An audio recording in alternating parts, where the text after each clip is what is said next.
No niin, moro moro. 4. päivä One More Warfare haastetta. Ja tänään mä näytän variaationa tämmösen tuck jump variaation. Ja jos et saa vielä päässyt tähän haasteeseen kiinni, niin tänään on oikein hyvä päivä aloittaa. Joko ekasta päivästä, eli 11, tai sit suoraan hyppää tähän 4. päivään, eli 14.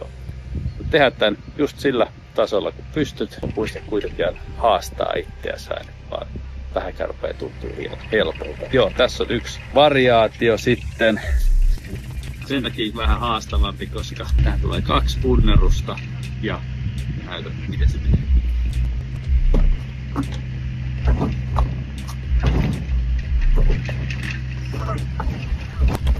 Hyvä, eli tolla tavalla, eli tämmönen, ettei mikä se olisi suomeksi, tuck jumpi sinne väliin. Ja tehdään nyt 14, onko tänään 4. päivä. Tee sä omalla tyylillä, muista vaan tehdä. Jos ei mene putkeen, ei haittaa, päivän aikana. Eli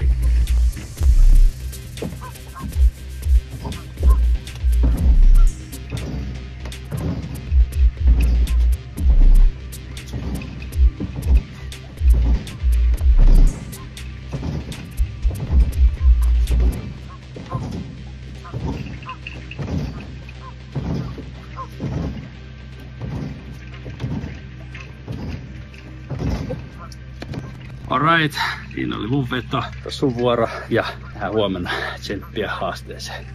Moro!